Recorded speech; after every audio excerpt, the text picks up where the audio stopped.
Welcome back into the Cowboys Report. I am Tom Downey. We're taking a look at some wide receiver trade targets, rumors, ideas that have been out there.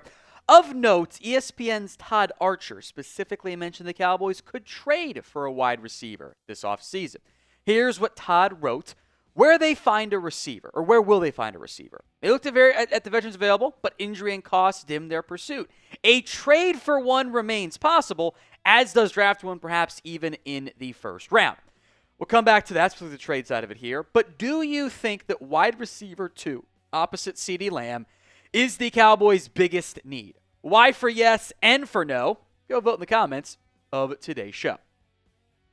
You can argue for corner. You can argue for running back as well. If you want to tear them off, receiver is one of your biggest needs left. Adding Paris Campbell, as of filming, still waiting for those contract details. A week later, by the way. That tells me it's cheap, and he's probably not going to make the team. You can't run out Lamb, but then also Tolbert, Turpin, Mingo, Brooks, Flournoy, Cropper, whatever. That's not feasible. So you have to add another legitimate playmaker. I guess you could go tight end, but receiver is probably the more likely path there. And I do think, I want to emphasize this part too, I do think draft is most likely. There's a real chance you get your pick of the litter when it comes to wide receivers in round 1. But Todd Archer doesn't really just put stuff up against the wall and see what happens. That's never been his style. And when Todd says or writes something, it does pique my interest because there's a pretty darn good track record that he has.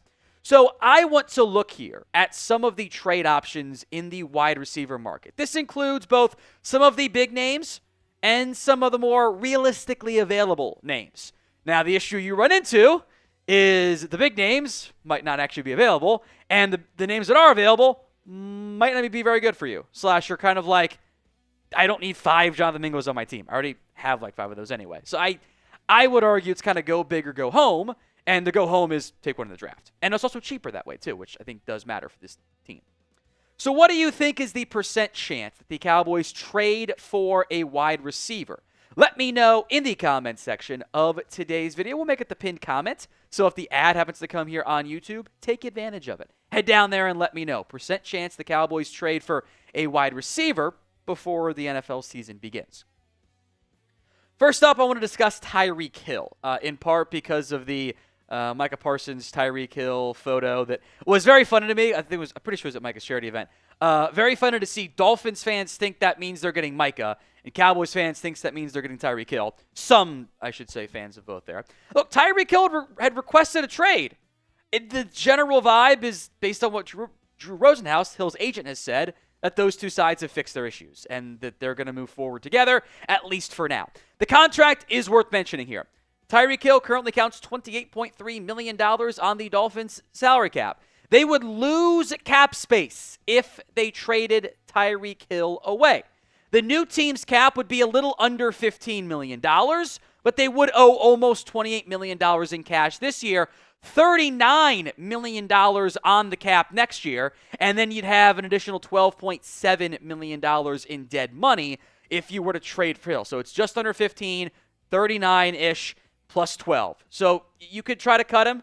After 2026, you would still leave, or you would have the 12.7 if you cut him, as opposed to keeping him on the cap at $39 million, but it would leave 9.5 in dead money in 2027 with void years. So contract-wise, it'd be just under 15, 39, and 9.5 if you kept them, or it's 15 and you cut and save 12. So that's rather expensive for the way this team wants to operate. Now, Tyreek Hill is you don't have speed on this team right now at wide receiver, or at least not vertical speed. You have horizontal speed. Kevontae Turpin can do a lot of horizontal stuff for you. We've seen him be used as a deep threat. It wasn't very good. I don't think that's a realistic path there. So when it comes to the Tyreek Hill trade, I'll call it idea more than anything else. I think Micah Parsons would love to see that happen. He and Tyreek get along well. They've had the fun fastest man competition stuff, whatnot. This does not feel like a very Cowboys move for me. It also doesn't make a lot of sense for Miami. Yes, they have Jalen Waddle, but they're kind of in not great shape behind Waddle, and that offense needs a bunch of playmakers the way they want to operate out of it. I would be pretty surprised, at least for this offseason. We could always revisit next year or something if he gets cut or whatever happens. I would be pretty surprised if Tyreek Hill ended up in Dallas.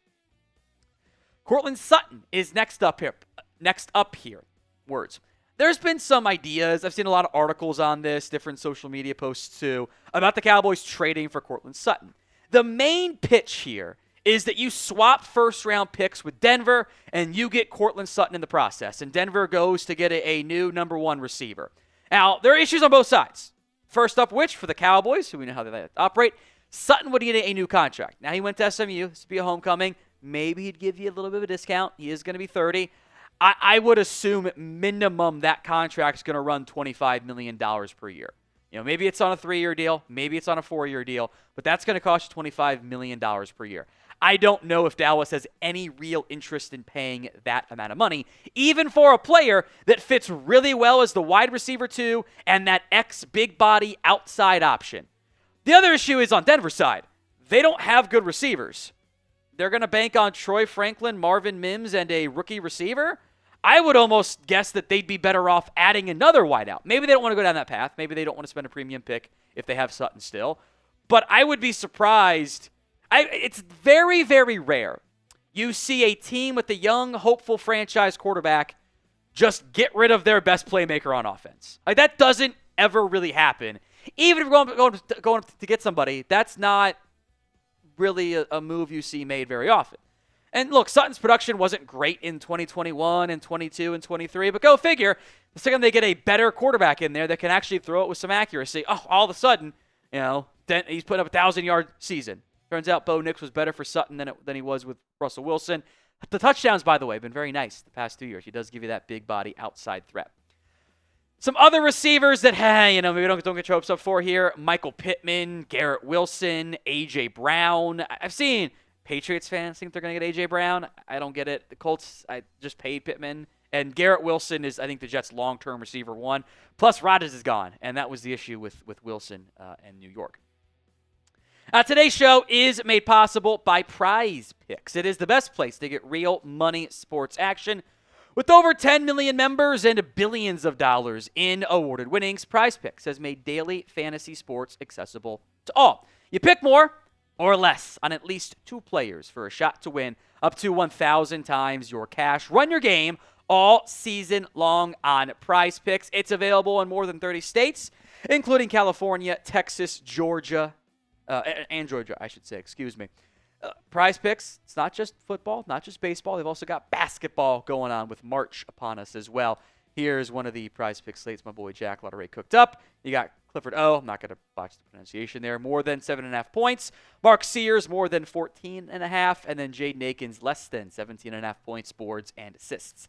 Go download the Prize Picks app today and use code CLNS to get $50 instantly after you play your first $5 lineup. That's prizepicks.com/CLNS and use code CLNS to get $50 instantly after you play that first $5 lineup. Let's go to Brandon Aiyuk. Now, I would presume he's not actually available if John Lynch didn't basically say they would listen to trade calls. I think the compensation is the main issue here in terms of a trade. I would bet the Niners want at least a first-round pick, which isn't that bad given the age, but Aiyuk is coming off an injury. The money is not great for the Niners. He's got an under $12 million cap hit, but they would lose over $7 if they traded him because of the way that deal was structured with signing bonuses and stuff there. He's got big, fat option bonuses coming in 2020 at 22.8, 24.9 this year and next year, both of which become guaranteed on April 1st. So you'd be locking yourself into a lot of money for Brandon Aiyuk, and if we believe the reporting theories, whatever you want to call it, the Niners don't want to spend as much cash, which sounds familiar, doesn't it?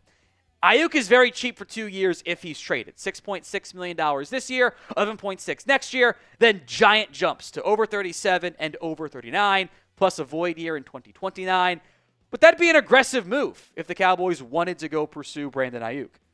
He's been a 1,000-yard receiver. Again, he had, issues in 2024 with injuries, so I kind of just left that one out there. Last 4 healthy seasons for Brandon Aiyuk. He's pretty consistently showed he's gotten better, but the Niners also already moved on from Deebo Samuel, and Aiyuk put up just 374 yards last year. Again, injuries were a big factor there. Trading for an injured guy, I don't love that one. But talent-wise, impact-wise, and maybe availability-wise, I do think he is one of the top names.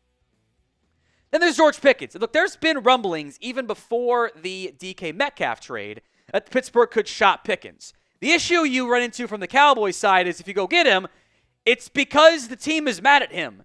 And a team that would then also need a wide receiver is moving on from their second best wide receiver.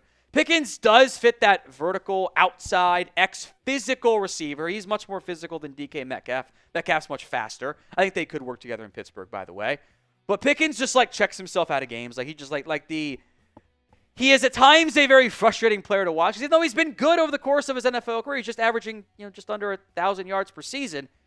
The consistent play has not been there because there's just so much frustration. There's drops. There's stupid penalties. He's a bit of a wild card fire starter where it could have a great game or he could do nothing and you hate him. It's not always a fun ride, the Pickens experience.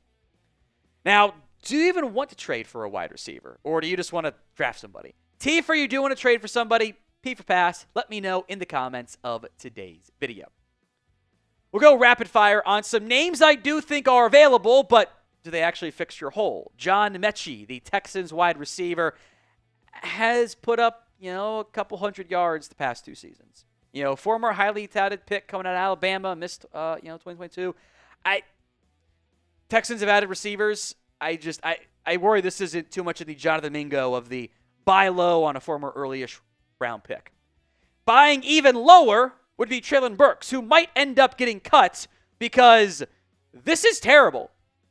After the 2023 season, when I was doing some Titans videos for us here at Chat Sports, I made the comment, yeah, Burks' career numbers through 2 years are what you want out of 1 season. Well, now it's 3 years, and it's still not what you want out of 1 season. He has yet to get the 700-yard mark, hasn't caught a touchdown pass in 2 years. Unfortunately, he's a bust. He gets cut, sure, but I'm not trading for him. Now, Jermaine Burton, I'm putting all these guys in there because I think they could be available. Not just because they paid T. Higgins, but Jermaine Burton's got some real issues in Cincinnati. He has almost as many evictions as catches. He has 2 evictions and 4 catches. It's an unheard of ratio. He skipped the Saturday walkthrough and got sent and didn't play the next week. It was basically I think it's almost probably 1-to-1 suspensions and evictions for catches. It's he's talented. I don't trust him. And I feel like there's a chance the Bengals cut ties after this upcoming preseason. Now, if the Cowboys make any moves, we got you covered. Hit that sub button, youtube.com/@CowboysTV for more free Cowboys YouTube videos. Tyler Scott, who I liked a lot coming out of Cincinnati. He's got some good speed. I thought he was a really good player. He has not done anything. Now, if he gets cut, he can come join my practice squad. But this kind of all these guys are I need a wide receiver 4. Let's trade for him. I need a 2.